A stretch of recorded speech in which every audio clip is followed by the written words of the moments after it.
so psyched. I am with a legend right now. Oh, When I get like where I'm around a legend, I have to wear my tank top because I'm sweating in Jersey. I swear to God, I'm so excited to have Johnny Van Zant on with me. It is so great to see your smiling face. And I just said to you, I said, you're always smiling. And you said, you know why? Because there's nothing to be sad about. If things are sucking, they're going to get better. I love that attitude. sure is, sure is. It's been that way with me forever. I used to be an old drunk and all that good stuff. And I was talking to a preacher one time, and he said, "Why are you so angry?" I said, "Am I angry?" And he said, "Yeah, you are." Yeah, I said, Wow. "I'm sorry." He said, it's much better. Life is better when you smile and look at it in a different way, son. And it really clicked to me. I went, you know what? He's right. I'm going to And be happy about things. that's clicking with me, man. Clicking with me. All right. So I've got to tell you, this is a very exciting time for Skinner. There's always excitement going on. I had Ricky on with me. I guess it was the end of last summer. And he said, wait do you see next year?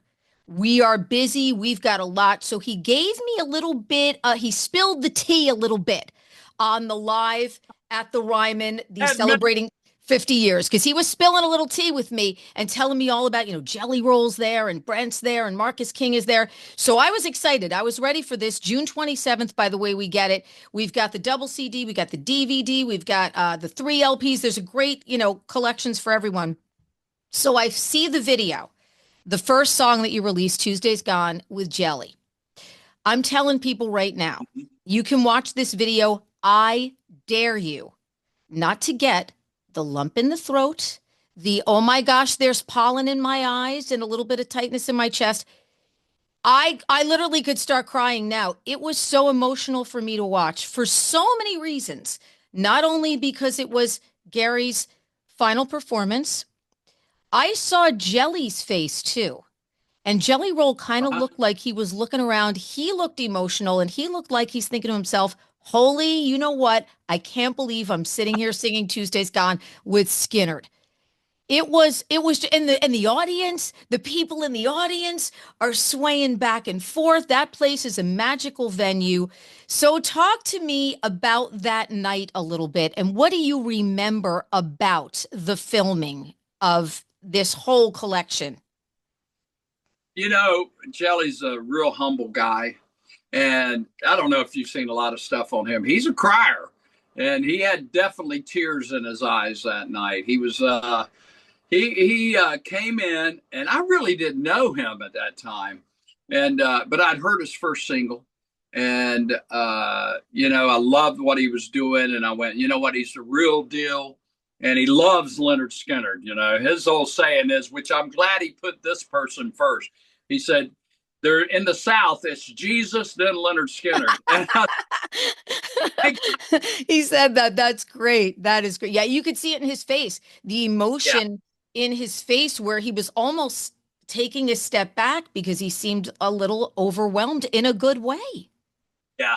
And you know what? I'm so proud of him because of his success. Myself, I always like seeing people do good and love watching him grow here in the entertainment business. And now my running joke is that he's asking me to wash his cars and take out. Well, he's definitely the it guy. He is no doubt the it guy.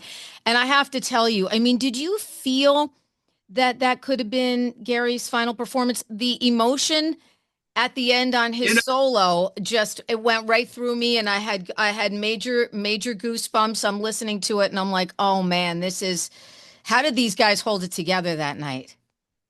he was very sick the week before that, and then he called me up. Gary was always messing with his hair. Called me up and said, "Hey, Bubba, I might have to sit down." And I said, well, I'll sit down, whatever we need to do.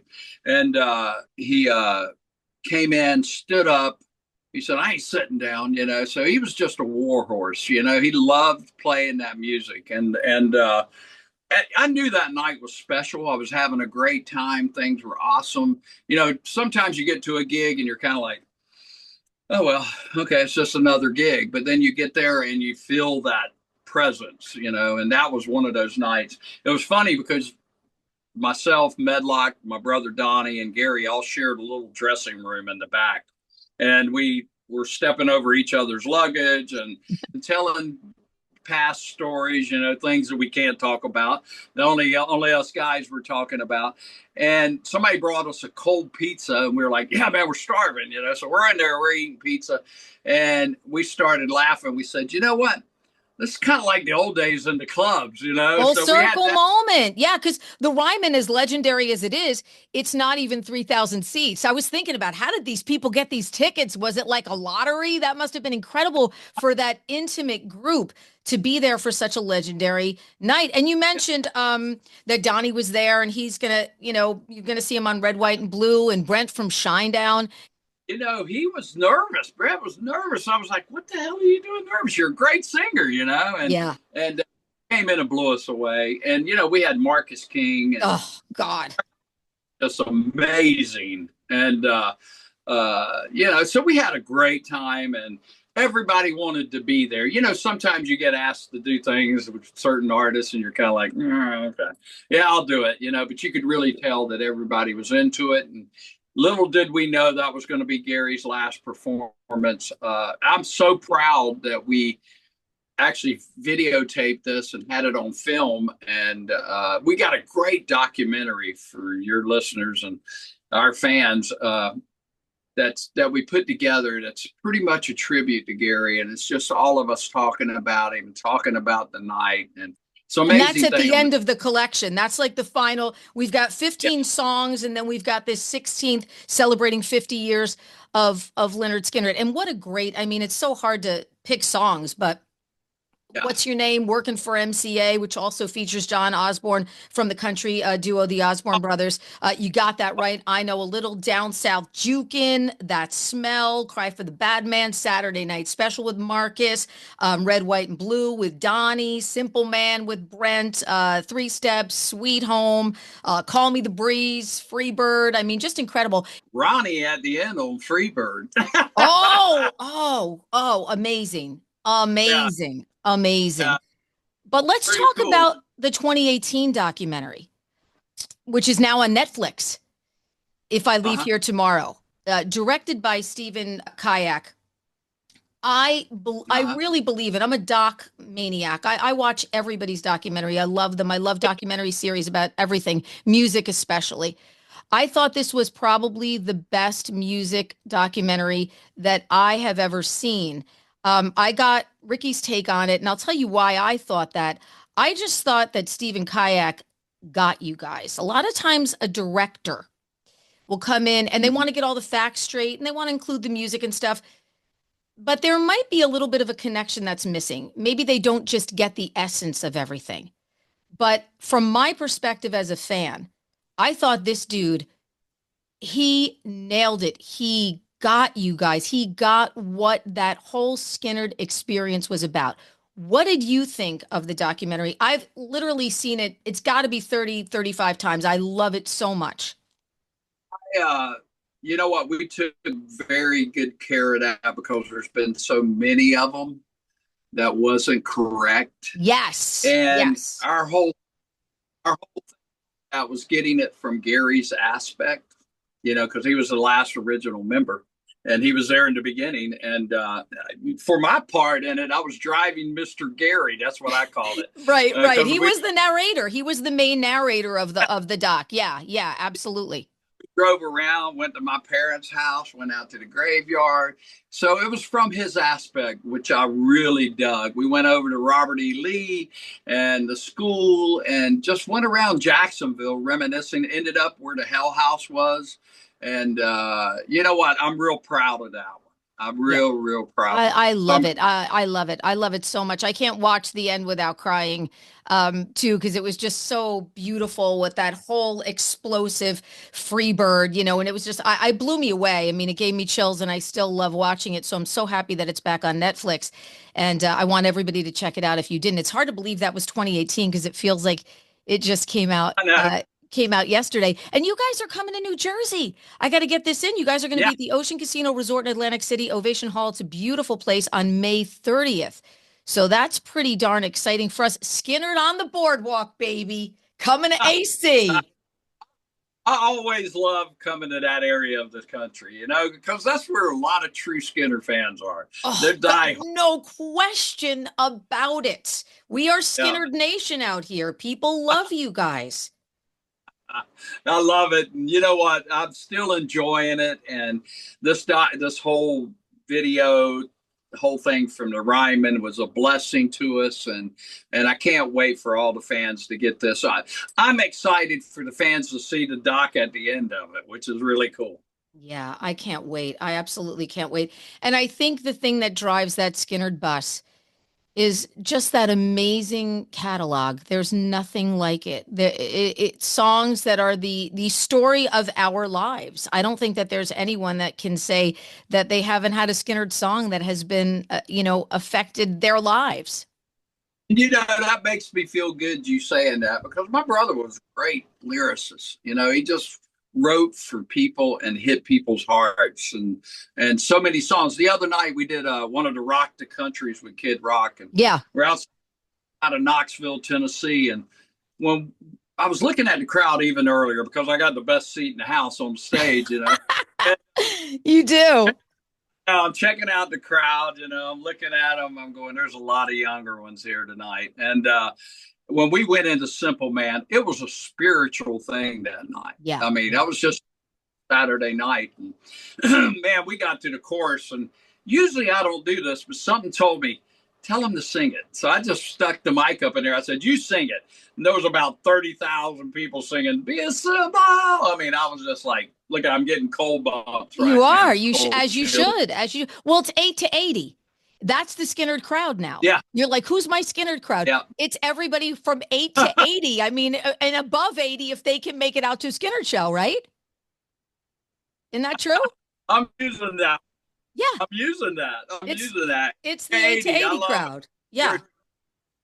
Yeah. I look around at Really Lynyrd is, Skynyrd but, concerts, and that's what I see. I see the kids, and the kids are there, and I see the parents, and I see the grandparents, and it's wild. It's the 8 to 80 crowd. Look, we are so grateful for you. You're an American treasure. What is it like to, because you've got the most different perspective. Not only do you have the best seat in the house, but Ronnie's with you every night. He has been with you every night. Okay.